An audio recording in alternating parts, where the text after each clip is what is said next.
സംസ്ഥാന herbal plan ബോർഡിന്റെ സഹായത്തോടെ കായംകുളം കീരിക്കാട് ഞാവക്കാട് LPSൽ നിർമ്മിച്ച ഔഷധ സസ്യോദ്യാനത്തിന്റെ ഉദ്ഘാടനം നടന്നു. മെഡിസിനൽ പ്ലാൻ ബോർഡ് എക്സിക്യൂട്ടീവ് അംഗം ഡോക്ടർ പ്രിയ ദേവദത്ത് ഉദ്ഘാടനം നിർവഹിച്ചു. സംസ്ഥാന ഹെർബൽ പ്ലാന്റ് ബോർഡിന്റെ സഹായത്തോടെ കായംകുളം കീരിക്കാട് ഞാവക്കാട് LP സ്കൂളിൽ നിർമ്മിച്ച ഔഷധ സസ്യ ഉദ്യാനത്തിന്റെ ഉദ്ഘാടനം നടന്നു.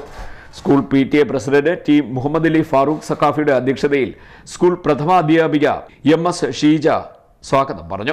മെഡിസിനൽ പ്ലാൻ ബോർഡ് എക്സിക്യൂട്ടീവ് അംഗം ഡോക്ടർ പ്രിയ ദേവദത്ത് ഉദ്ഘാടനം നിർവഹിച്ചു. പനിക്കൂർക്കയിലെയും മഞ്ഞളും കൂടി ഇട്ട് നമ്മൾ ആവി കൊള്ളും അല്ലേ? നിങ്ങളൊക്കെ ആവി കൊണ്ടിട്ടില്ലേ? അപ്പം അന്നേരം തുളസി ഉപയോഗിക്കത്തില്ലേ? അപ്പം നമ്മുടെ വീട്ടിൽ തുളസി ഉണ്ടെങ്കിലല്ലേ നമുക്ക് ഉപയോഗിക്കാൻ പറ്റൂ.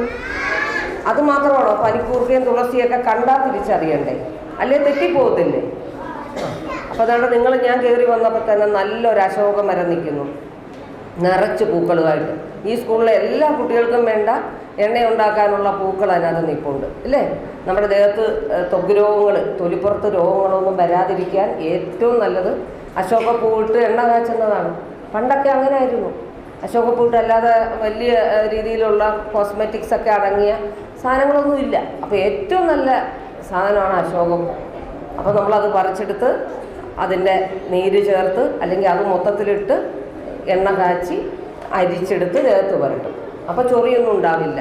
മണ്ണിലൊക്കെ കളിച്ചിട്ട് വരുമ്പം നമ്മൾ ഈ എണ്ണ പുരട്ടി കുളിച്ചു കഴിഞ്ഞാൽ ചിരങ്ങോ ഒന്നും ഉണ്ടാവില്ല, പാടുണ്ടാവില്ല. നിങ്ങൾക്ക് ഞാനൊരു കഥ പറഞ്ഞു തരാം. മണ്ണാത്തിപ്പുഴ എന്ന് പറയുന്ന ഒരു പുഴയുണ്ട്. അപ്പം പുഴയുടെ പേരെന്തുവാ? മണ്ണാത്തിപ്പുഴയുടെ തീരത്ത് ഒരു കടമ്പ് മരമുണ്ട്. എന്ത് മരമാ?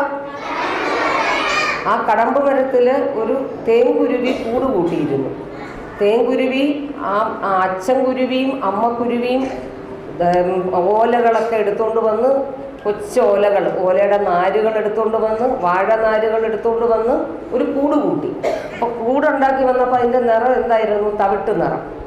അപ്പോൾ ഇത് കണ്ടുകൊണ്ട് താഴെ ഒരു ആമ ഇരിപ്പുണ്ടായിരുന്നു. ആ പുഴക്കരവില്ലേ, പുഴക്കടവിൽ ആരുണ്ട്? ആമയുണ്ട്. ആമ നോക്കിക്കൊണ്ടിരിക്കും. ഈ കിളികൾ തേൻകുരുവി എന്നും കൂടുണ്ടാക്കും.